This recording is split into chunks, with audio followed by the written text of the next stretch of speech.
Welcome, everyone, to the New York Football Report. This is Joe McDonald with you, the publisher of New York Sports Day. And for the next few minutes, we're going to be talking Jets and Giants, recapping the week and taking a look at the week ahead. So the Jets laid an egg this week. They looked terrible. 41-10 to the lowly Buffalo Bills. Matt Barkley, who was pretty much sitting on his couch a week before, is now beat the Jets and picked them apart. Chance of Bowles must go reigned throughout MetLife Stadium. It looks horrible for that team.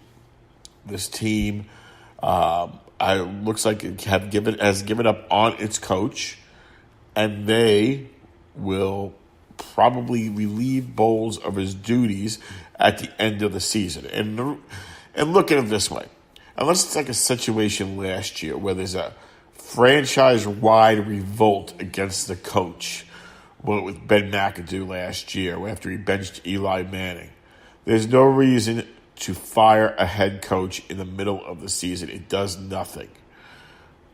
The reason why if you have to get him out of the building, that's a different story. Also, there is no set guy in the organization who could take over for Bowles. Very few have head coaching experience. I think there's one who will maybe have college experience on the staff, but nobody else has been a head coach. It's not like the Giants last year had Steve Spagnuolo on the staff who could easily have taken over. So Bowles will get the next 6 games to pretty much play it out. I doubt that they're going to win. Remember, they have the Patriots twice. They have to play the Titans. They have to play the Packers. So this is not going to be an easy run towards the end of the year from Todd Bowles. He's going to obviously have another tough situation, even if Sam Darnold comes back and plays well. So the Jets are going to have to start looking for probably a new head coach. And in all honesty, outside of Darnold and outside of maybe Jamal Adams, no job is safe in the organization. They should actually look to clean house. Mike McCagnon might be let go. So will Bowles. So will the whole coaching staff. There's probably going to be a lot of changes on the team. They probably will overturn the roster for next year by a large percentage. The Jets will need to go and get an offensive-minded coach. This is something they haven't done in about 25 years. Remember, they had Rich Kotite, but then after when they got Bill Parcells as the coach, defensive-minded coach, you had nothing but defensive coaches on the team. It just happened to be that way. Well, now you have the quarterback prospect of the future. You need somebody to train him to be a franchise quarterback. You need an offensive-minded coach in this league. And there's going to be a few prospects around, a few names bandied about. But right now, it's just pretty much play out the season for the New York Jets. It's highly doubtful they're going to win more than 5 games this year. I can't see them beating the Patriots twice. They're going to probably even beating the Patriots once. I don't see them beating the Packers. And I don't, they do have a game in Buffalo at the end of the year.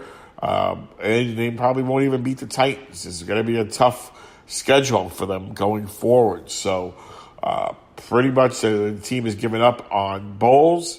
Bowles is a dead man walking. The Jets are right not to fire him now. There is no replacement.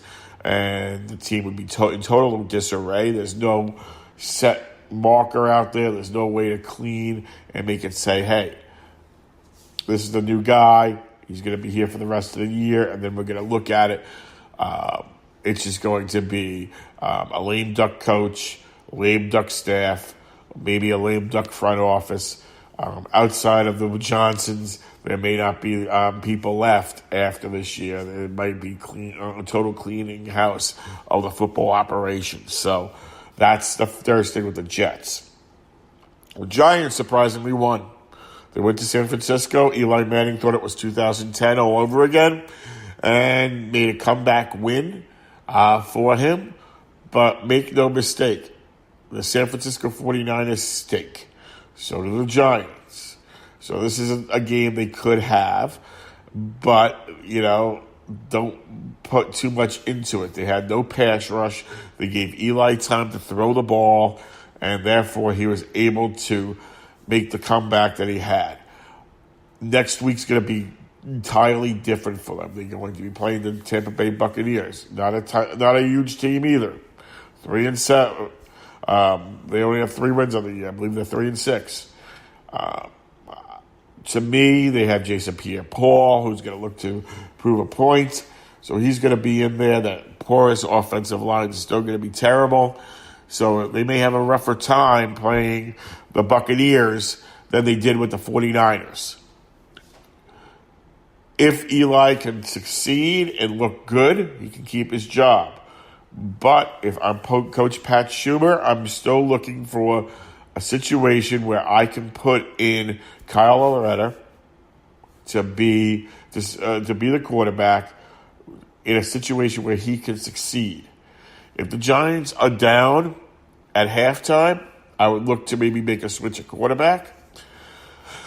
I don't think the Giants are going to be anywhere near what they were last week. They're going to have a harder time moving the ball against the Buccaneers. So it's going to be interesting to see what happens. But that's the game this week. The Jets are off, thankfully. They'll be back the week after that against the Patriots. So it's going to be a very interesting couple of weeks in New York football, even though pretty much both teams are playing out the schedule.